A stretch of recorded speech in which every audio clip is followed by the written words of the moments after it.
जीवन हमें एक मौका देता है, इसलिए जब भी सही कॉलेज चुनने का समय आए तो सिर्फ मंगलायतन यूनिवर्सिटी आपके बेहतरीन भविष्य और सर्वांगीण विकास के लिए। पिछले हफ्ते लॉस एंजलिस क्षेत्र में तेज हवाओं के चलते कई भयंकर जंगलों की आग भड़क उठी। इन आगजनी घटनाओं में कम से कम 27 लोगों की जान चली गई, जिनमें से कुछ ने अपने घरों को आग से बचाने की कोशिश में अपनी जान गंवा दी। इसके अलावा हजारों घर जल के राख हो गए।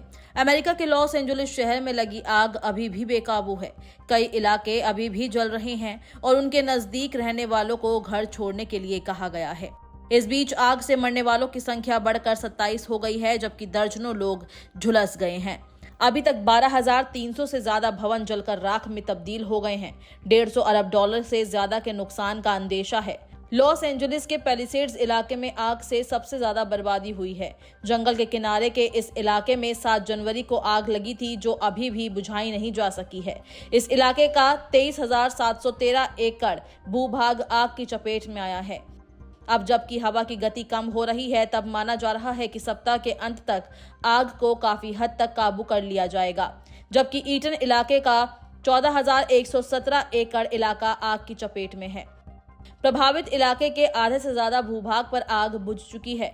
अमेरिका की नेशनल वेदर सर्विस ने कहा है कि इस सप्ताह की शुरुआत में हवा की जिस तरह की गति तेज हुई थी, कुछ वैसी ही आशंका 20 जनवरी से शुरू होने वाले अगले सप्ताह में है। अगर सोमवार मंगलवार को कैलिफोर्निया में हवा की गति तेज हुई तो आग फैलने का खतरा एक बार फिर बढ़ जाएगा, लेकिन अभी उस स्थिति के लिए दिन है। इस अवधि में ईटन में आग बुझाई जा सकती है और पैलिसेड्स में आग फैलने के खतरे कम किए जा सकते हैं।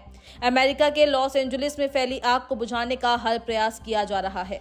जंगल से शहर में फैली आग ने हजारों घरों को जलाकर खाक कर दिया है। लॉस एंजलिस में धधकी आग को बुझाने के लिए हजारों की संख्या में फायर फाइटर्स मौजूद हैं। इस बीच अमेरिका ने एक बड़ा फैसला लिया है। दरअसल अमेरिका ने अब लॉस एंजलिस में लगी आग बुझाने के लिए कैलिफोर्निया की जेलों में बंद 1,000 से अधिक कैदियों को फ्रंटलाइन पर तैनात किया है। इन कैदियों में 18 से 25 वर्ष के करीब 55 युवा बंदी शामिल हैं। बता दें कि अमेरिका में कैदियों को मुख्यधारा में लाने के लिए कैदी फायर फाइटर्स प्रोग्राम चलाया जाता है। कैलिफोर्निया के कई फायर कैंप में इन कैदियों को प्रशिक्षण दिया जाता है।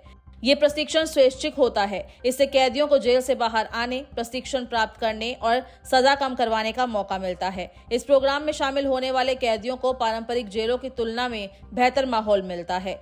जानकारी के लिए आपको बता दें कि साल 2019 में कैलिफोर्निया गवर्नर गेविन न्यूसम्स ने एक कानून पास किया था। इस कानून का उद्देश्य है कि कैदियों की सजा पूरी होने के बाद उनको नौकरी मिल सके। हालांकि ध्यान देने वाली बात है कि इस प्रोग्राम में कुछ सीमाएं भी है। इस कानून की कई बार आलोचना भी होती रही है। कानून होने के बाद भी कई बार कैदियों के छूटने के बाद स्थायी नौकरी मिलने में परेशानी होती है।